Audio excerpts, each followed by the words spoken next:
Now, Calgro M3 has given shareholders a reason to smile. That's as the diversified property developer declared a maiden dividend of 9.49 cents per share. This was largely fueled by a near 24% jump in full-year headline earnings per share.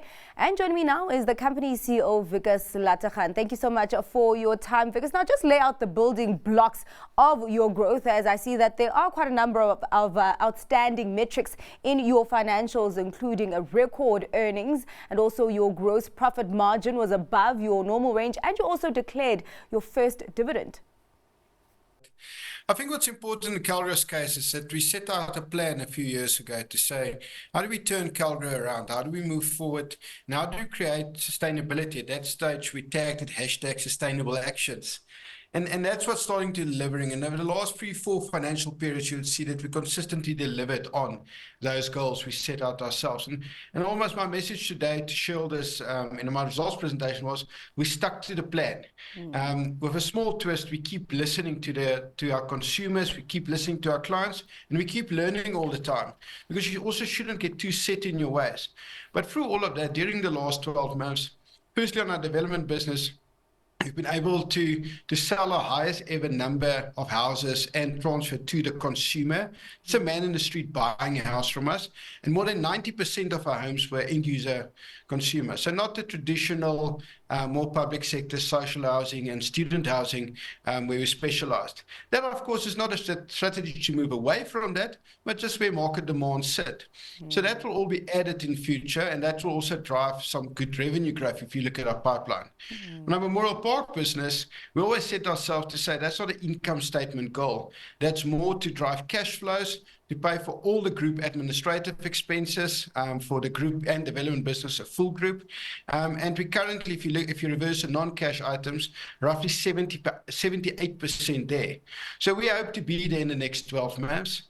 And all of that came together because of the open market, because of also of the efficiencies in designs, better block layouts, better block placements, less construction area for sellable area, where you would see it was a consistent theme over the last 2-3 years. We've been driving that down, and that resulted in our gross profit margin now the highest ever at 26.5%. So that was also generated in cash. That gave us opportunity to keep our debt at stable, but invest 314 million in infrastructure, do 25.92 million share buybacks, 73 million rand, plus still sit on a good cash balance, plus not declare only a maiden dividend, but declare a dividend policy where a minimum of 5% of our headline earnings will be declared out as a dividend every year from here onwards. Wikus, you talk about listening to your consumers. I mean, you really do have say that you do have a deep understanding of the LSM markets that you serve. In the residential division, the focus, of course, on a low to middle income consumers, which are the most vulnerable to the headwinds that we do experience in the economy. What has been the key to navigating that vulnerability with their property appetite? Yeah, so we're trying to, and we hope we are best value for money in the market. If you look at our houses, we sell in our Southwest development for 550,000. Soweto starting price now just over 600,000 in Jabulani, Flair off just over 600,000. If you look at the finishes in those homes, the kitchens are quartz tops, under counter stoves, gas option stoves, the light fittings, the plug points, the lights, the taps, the basins are exactly what you find in our developments in Fourways selling from 3.5 million rand. And that's a scale and volume. So really uplifting the consumer, making all the homes fiber ready, top security, serene places where people can go, quiet places, astroturfs, clubhouses, and it's all a volumes game. Our clubhouse and our astroturf sport fields in Jabulani, South was all flare off. It's exactly the same as in Fourways. And that's because of scale we're able to do that. But gives that money value back to the consumer. And the benefit for the consumer is that the banks, we believe, are starting to realize that there's equity lift up. And if you look at our secondary sales, where people buy houses from us, and within a year after transfer to them, they sell it at 15-20% more. They're able to do that because it was equity locked up day one. But it gave us the ability, or the consumer the ability with our assistance, to qualify for a 100% bond. And that made us more sustainable.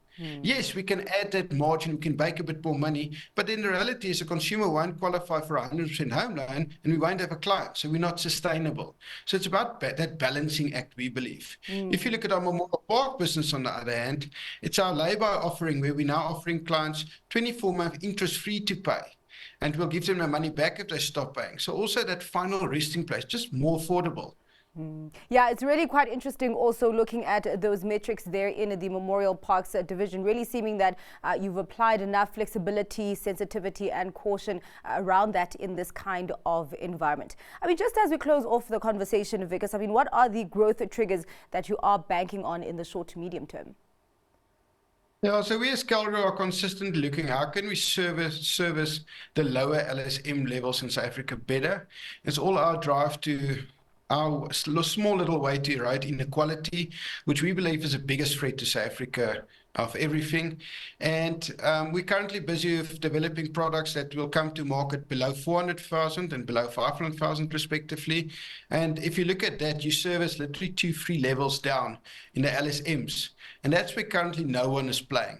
But the same quality, maybe a bit smaller, same quality, same dignified, same sports facility, security, keep all the main features the same, but just making it slightly smaller, better designs, more efficient designs. And we hope to drive that hard, even in the current high interest rate environment, although we're forecasting that the interest rate will start coming down towards the end of the third quarter. But even if they stay stable for longer at these higher levels, we believe we reach a ceiling and we can capitalize more. And if you really would look at what that market means, a 500,000 Rand house is a consumer joint household income. That's husband, wife, life partners, 2 incomes, adding up to 15 to 16,000 Rand a month household income. If you look at all the corporates, most of us have minimum wages of somewhere between 8 and 8,500 Rand, if not more in certain instances. So 2 cleaners can jointly own that house. And that makes it more affordable, more give people a nice place to call home, where the kids can study with proper lights, proper running water, and that just creates our future leaders. That was the CEO of Calgro M3, Wikus Lategan.